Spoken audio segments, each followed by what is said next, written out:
Okay, I'm John Brug. I'm the general editor of the Evangelical Heritage Translation, which is only about 2 years old. My topic is not entirely irrelevant to you as collectors because it's about what are your great-great-grandchildren going to be collecting for Bibles in 200 years from now, or 100 years from now, with all the proliferation of Bibles and with all the competition between print, which we love, and economics. Before I start, I'll just tell one irrelevant point, but it's how errors last forever. About 20 years ago, we were translating a letter of Martin Luther from German to English from the 1800s version of the St. Louis edition. And there was one sentence which absolutely needed the word not, but it wasn't there, which is absolutely needed the word not. And so the, my picture's gone, does that matter? I guess not. It absolutely needed the word not. It wasn't thou shalt commit adultery, but somewhat similar to it. And we traced it all the way back to 1550. And the not was never there. So we printed it with a note that said there had to be a not. We later found out Luther wrote the letter in Latin and sent it to Latvia. And the library in Latvia, lo and behold, there was the missing not. And for 450 years, nobody had ever corrected it or thought much about it. So that's how errors are forever. Now I'll go to my real topic here. My picture isn't showing, does that matter? To me, do you see it there? Okay, it doesn't matter. Fine. Yeah, we can see it fine. Okay, so it doesn't matter. Okay, why so many translations? Well, I'm going to talk about just one part. You know many answers, how you collect a lot of the King James and so on. Why so many translations? Well, one is there's so many languages. I mean, that's obvious. One is language changes. King James really had a long life. The Vulgate had a long life. Russian translations tend to be archaic, almost Old Slavonic. So language change. We know one issue today is whether you want a literal translation or a paraphrase. Sometimes denominational. Catholics have usually preferred their own version, even between the established church and the protesting churches in England. There were some differences, Jehovah's Witnesses. Sometimes today, there's more of a mainstream tradition in the RSV tradition, and then a more evangelical tradition of translations. And sometimes it's just formatting for readability and so on. So all those things you're very familiar with, but I'm going to talk about one which will affect print Bibles, but it's something collectors can be aware of. And the main reason pushing different translations today, at least one of the main reasons, is not the quality of the translation. It's the economic of royalties. And that some translations are pricing themselves out of the market. And there's a lot of problems there. One of my favorite theologians, a self-appointed theologian, you maybe have heard of her, Madonna. She observed the theological observation: we live in a material world. That was maybe her only correct, or at least her most interesting theological observation of all the ones she made. And that is certainly true. Publishers of Bibles, especially print Bibles, are really between a rock and a hard place today. The one thing, of course, is the competition with electronic editions. And they're really in a bind. If they price their electronic editions high enough that it doesn't compete too much with their print editions, people won't buy them because they want electronic editions to be free or just about free. But if they don't price them high enough, they can't cover the cost. With the issues today, supply chain things, you maybe just read about we ran into it quite a bit with our translation. There was a long paper strike in Finland besides all the supply chain things. And so there's just really a lot of economic pressures on print publishers. People want to use something like Bible Gateway. They want to use something free rather than buying something. And this puts the publishers in a really tough, hard spot. And so what is the economics of royalties? how are Bible translations produced today? Well, sometimes maybe a Bible society produces it by soliciting gifts from people to make the economics possible. And then they work out something with a publishing house that they can sell it at a feasible cost and things that will come out for them. They've got the problem, can they put it on Amazon? Well, people told us, well, our Bible translation, you're not mainstream until you're on Amazon and you're in Walmart. Well, if you go on Amazon and Walmart, the print publishers are really in a bind because we'll just say Amazon is not generous. Microsoft and others are, or somebody might ask, well, in publishing your Bible, how did the negotiations with Amazon go? And I said, you don't negotiate with Amazon. They're Amazon and you're you. And so they face that difficulty of profits or royalties. Our Bible translation was produced by volunteers who worked pretty much for free with the hopes that someday we'd make some money and they'd get something. But a lot of the bigger translations, I guess I can name it's the NIV, they've switched recently. They started with a Bible society, then Zondervan, and eventually became kind of a conglomerate, and Biblia is the thing now. Publishing houses today are not charities, and very few of their church bodies subsidize them or support them. We don't have many kings or royal families or anything supporting Bibles. You might have some philanthropists. So it becomes a real problem of how they're going to make a profit if they don't go on Amazon and other places. So do you find donors? Can you find a corporation, maybe a church? And so the real big problem is that a publishing house, say of a smallish sized church body, we'll say 500,000 or less. If they want to sell Bibles in their publishing house, in their bookstores, they cannot sell them unless they own them. In other words, they can't sell them and stay solvent unless they own them, because the margin they'd be given from other publishing houses or publishers of Bibles that will make the Bibles available, they'll be so narrow that it's virtually ruinous. They can't do it. So some publishing houses and denominations are actually creating Bible translations, maybe with some reason. We don't like this translation, we don't like that translation, but the real reason is they cannot economically produce books without a Bible that they have some control of, or I'll say a negotiation interest in that. And so this is especially crucial for derivative works. By derivative works, I mean commentaries, I mean study Bibles with notes on.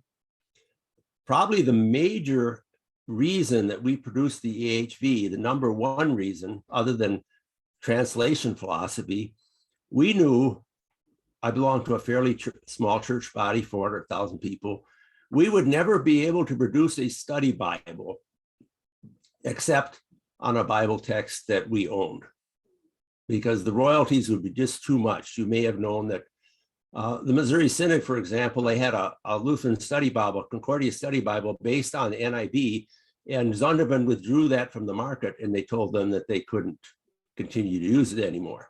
And so they were driven out from the market by that. I could name some other denominations that are driven out from the market, not so much on being able to sell Bibles at cost and not make anything on them, but they can't produce their own works, like Bible commentaries, for example. A commentator, he's really selling his comments. He's not really selling your text. He might be promoting your text. So our philosophy would be kind of well, we'll give it to the guy, with certain terms and limitations and so on, that we'd give a translation, we'd allow free use in something like a study Bible, because it can't be done. About 3 weeks ago, we signed a contract for the Evangelical Heritage Version with a group in Asia. You can kind of guess where in Asia. They have their own issues that they're struggling with right now. And they wanted to produce Gospels of John and Gospels of Luke to give away free for outreach to non-Christians. And they just came kind of out of the blue and contacted us. We're in the United Bible Society's site.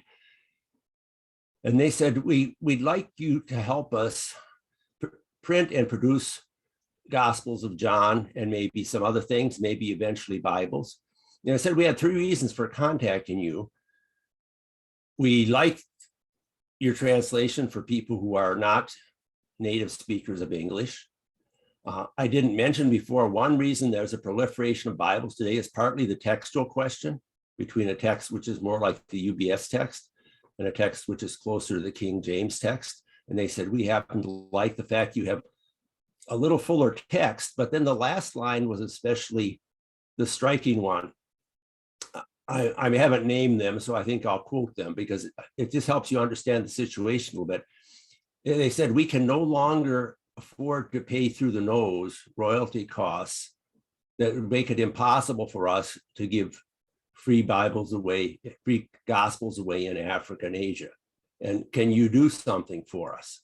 And this is quite a problem. The United Bible Societies, they have both commercial and non-commercial contracts to protect their publishers. They're quite concerned about everybody who wants to use a free Bible gateway and they don't want to buy Bibles. So we really can't say how many people are using our Bible because we don't know how many free users there are on Bible Gateway. It's just one of the things you have to live with now. And so they said, can you do that? And so we said, well, the United Bible Society has a standard non-commercial contract. We work with them. We give you a non-commercial contract, which means you can make free distribution of biblical materials if you give everything that we give you for free, you give everything away for free too. And I was a little surprised, and the Bible Society has seen everything down the road, I suppose. And in their starter contract, they say a non-commercial license requires that you do not monetize the translation if we give it to you for free. Well, what does monetize mean? Well, it means you can't sell them, obviously, but it also means you can't give away free Bibles, especially electronic ones. You can't give away free Bibles and then put ads on the site where you give them away. So UBS says, if you sell ads, you have to give 10% of your ad income to the United Bible Society. You can't say free will donation. And if you say, please send in donations, you have to give 10% of your donations to the United Bible Society. So Bible producers everywhere, whether they're publishing houses or whether they're electronic, they're kind of up against the wall. And it's not just paying for the paper and stuff, it's the finances of selling. But especially when it comes to adopting a Bible, you have to ask yourself, will we be able to produce commentaries using the full text of this Bible? And we would tell people, yeah, you can do that. Can we use the full text of the Bible for catechisms? So a lot of the pressure for more Bibles, the economic pressure, is not just the sales of the publishing houses. It's, is this Bible going to be able to be used in the future, continued in all the derivative works? And will we always be able to keep using that edition? So we always give people a contract that says, if you use this edition, we're not guaranteeing we're going to print it forever, but we're guaranteeing you that we will never take it away from you. Because a lot of publishers of biblical materials are under that pressure. So it doesn't affect you so much as collectors of actual Bibles, but it does help you to understand what's going on in the world. And many of the major changes in the last 10 years of denominations like the Missouri Synod or the Southern Baptists moving in a little different direction in translation was not primarily, I do not believe, occasioned by disagreement about translation philosophy. That was always in there. But it was simply the hard, cruel facts, I guess you could say, of publication. And especially you guys really love the print stuff, and I do too, to help you understand a little bit how much Bible printers are up against the wall today with the competition of electronic, with the competition of free, but also with the competition of greatly different royalty rates between different editions of the Bible. And it especially, in some ways, it kind of boxes people into using a translation.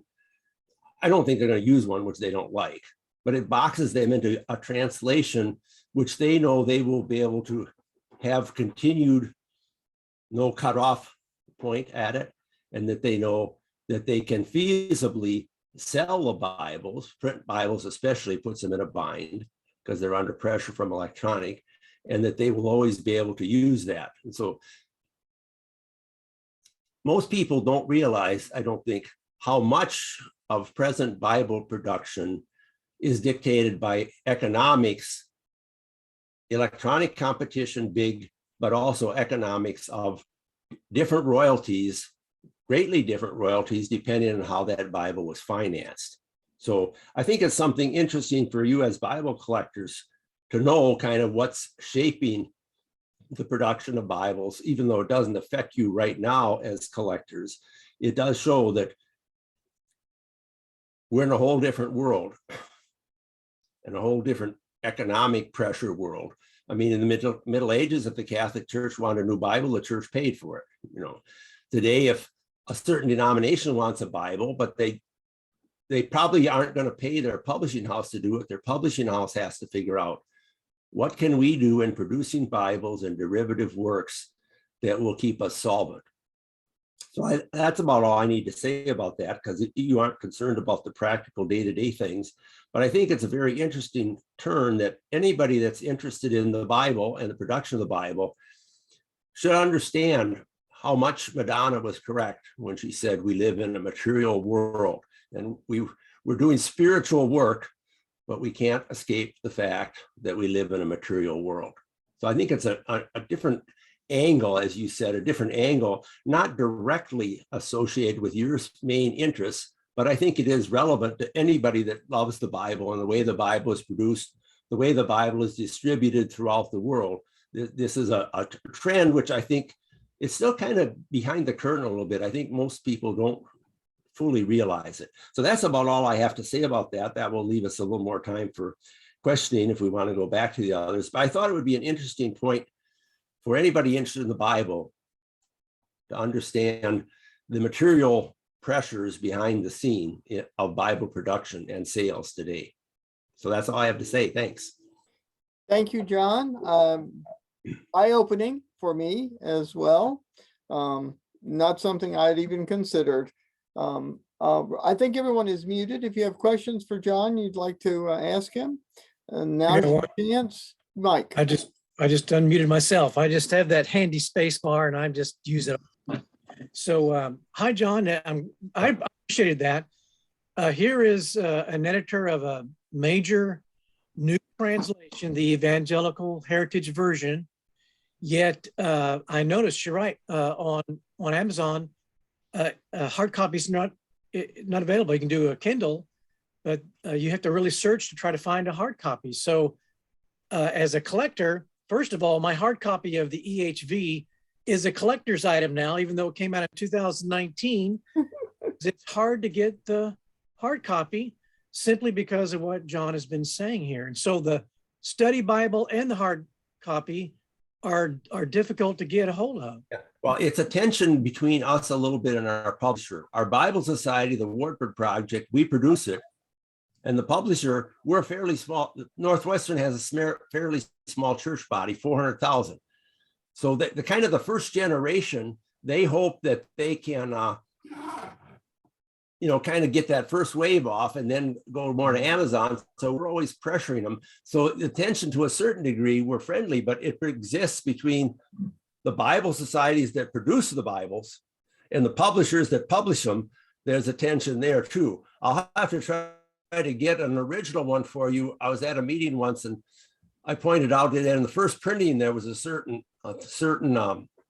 actually computer induced error. That's another thing. You talk about errors lasting forever. Many errors are produced not by the typist, but touching the wrong key or something.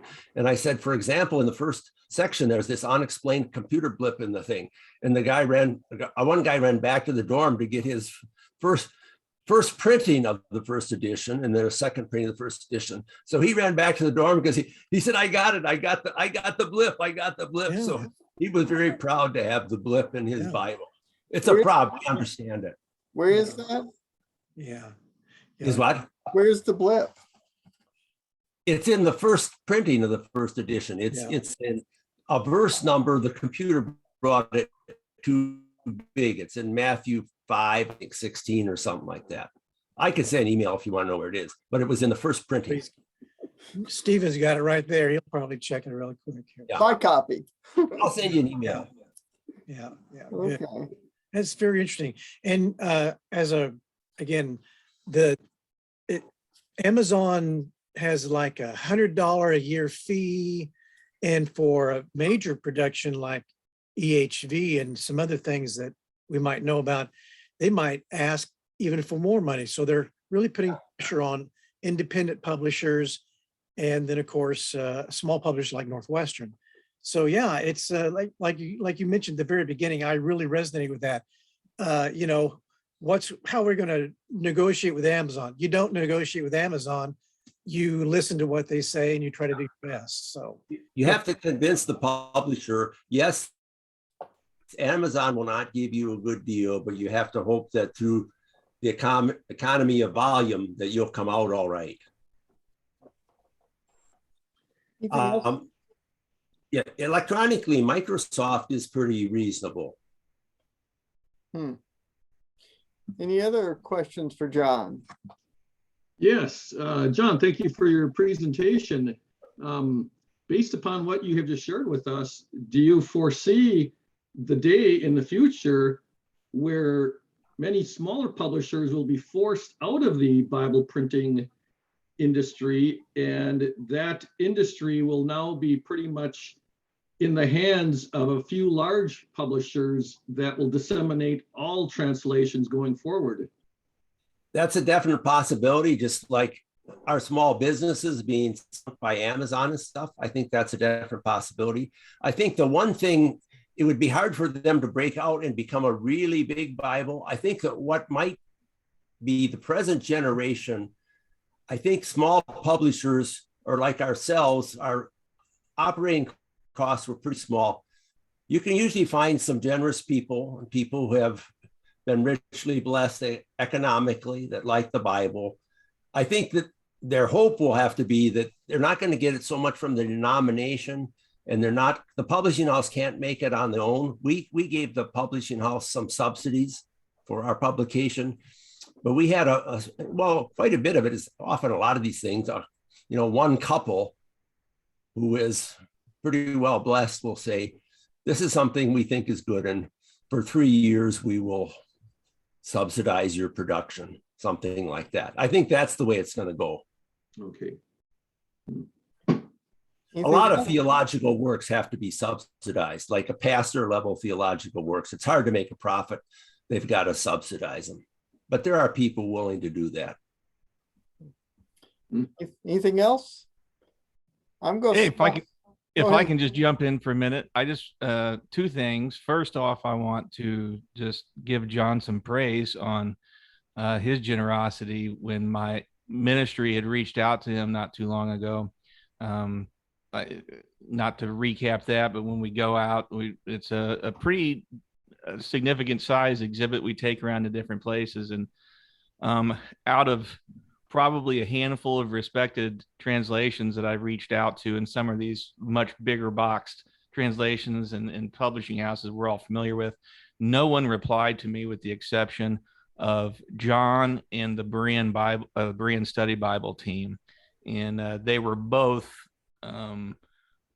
just tremendous and gracious enough to donate. Everything that we do is all free. There's no charge. We don't solicit donations from any church or attendees at the events.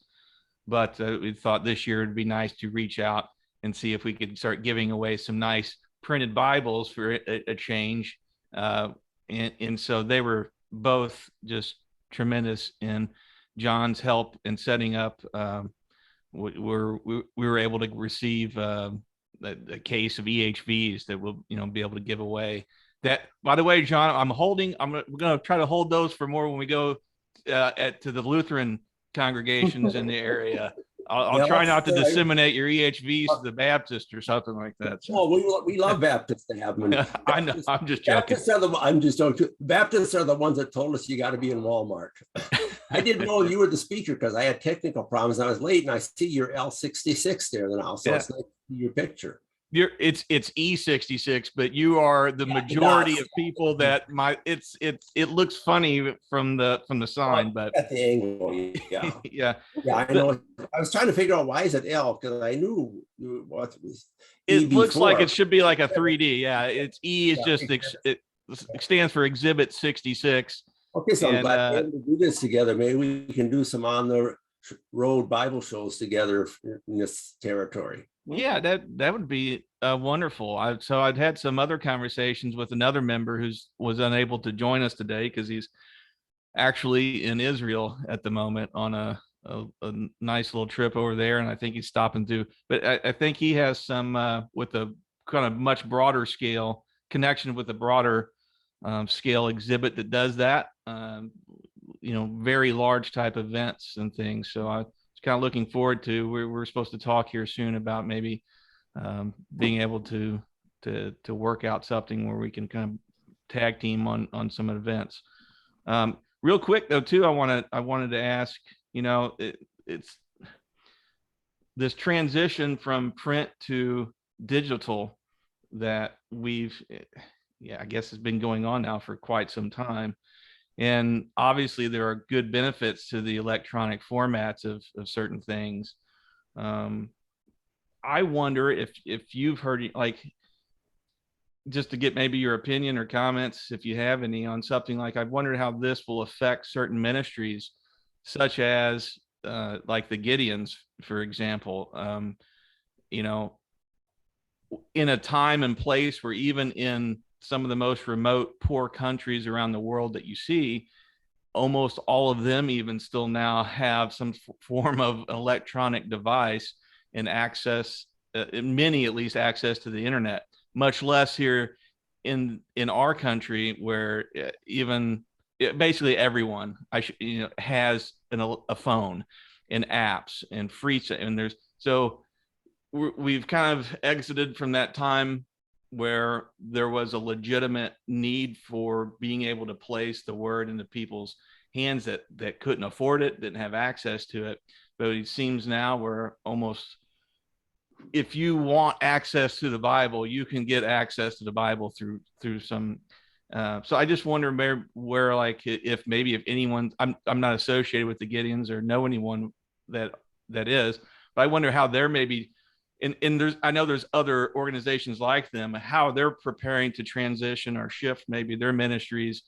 Is this kind of forcing them to go digital, so they're not just kind of wasting, not insinuating they're wasting money by doing that, but maybe we're pouring some funds into a different need than say putting a hardback copy of the Gideon Bible in every motel room or something. Yeah. Even in the bush country in Africa, we find it much more economical and feasible to send electronic copies. It's a little complicated through the Microsoft worldwide empire. You got to go through an African store and stuff like that.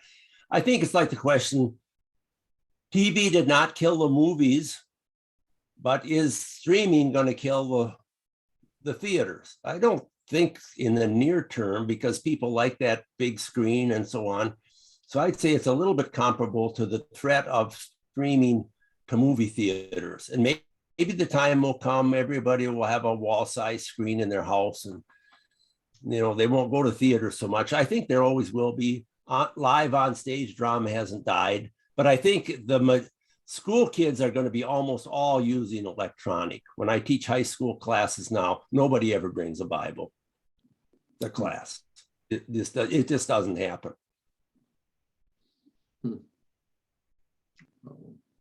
Yeah, appreciate that.